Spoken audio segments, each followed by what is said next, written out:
Hello everyone.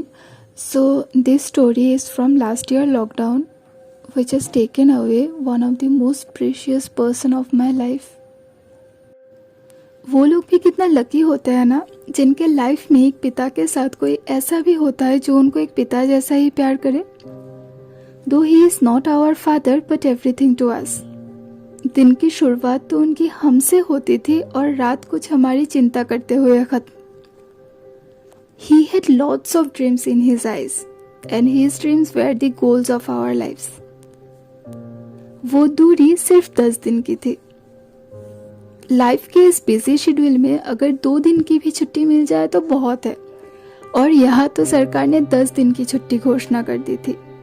ना job की tension, ना खुद बनाकर खाने की. हम चल दिए थे एक वेकेशन के लिए जहाँ हमें पता तो था कि घर पर ही रहना पड़ेगा. लेकिन सुकून सिर्फ उस बात की थी कि अब थोड़ी सी राहत आएगी. कभी कभी हम अपनी लाइफ में इतनी बिजी हो जाते हैं कि थोड़ी सी सुकून के लिए उन लोगों को भूल जाते हैं जिनका असली सुकून अक्सर हम होता है. कभी पता ही नहीं चला वो 10 दिन की दूरी एक दिन जिंदगी भर का बन के रह जाएगी. अक्सर जो फोन पढ़ाई की डांट सुनने के लिए बजता था उस दिन भी कुछ ऐसे ही बजा. May be the toughest call. उस दिन डांट तो नहीं पड़ी, लेकिन हाँ उनकी आवाज तक नहीं आई. It was someone else. Your uncle's condition is worse. We are shifting him to the nearest nursing home. उस एक कॉल ने जैसे पैरों तले जमीन खींचती हो.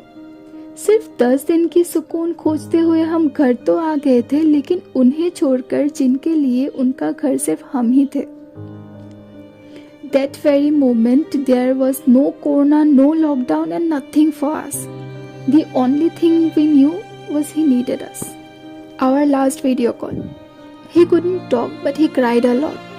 And yes, we do. The next very morning we were with him. We thought everything gonna be alright when he would see us, but unfortunately he didn't. वो कहते हैं ना, आईसीयू के बाहर जितनी शिद्दत से हम प्रार्थना करते हैं उतनी गूंज शायद मंदिरों में भी सुनाई न देती हो. He was in ventilation for 10 days. Everyone left hope, but not us. रोज सुबह उठते ही डर तो बहुत लगता था, लेकिन एक्सपेक्टेशंस इतनी ज्यादा थे कि हर डर को जीत के हम पॉजिटिविटी की खोज निकाल ही लेते थे. The last morning, our last hope. As we decided to shift him in another hospital.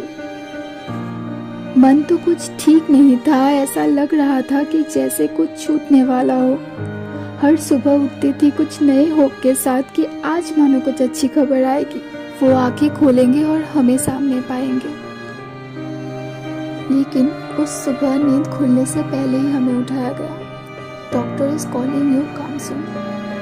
पैर चल तो नहीं रहा था. मन में जैसे 100 सवाल जवाब का सिलसिला चल रहा था, लेकिन मन के एक कोने में आशा की किरण रह ही गई थी. But it was the end of all our expectations. Doctor has declared that he is no more. सारे सपनों का दी एंड मानो जैसे वहाँ ही हो चुका था. कभी पता ही नहीं चला ये 2 पल की सुकून हमारे पे जिंदगी भर की दूरी लेकर आएगी.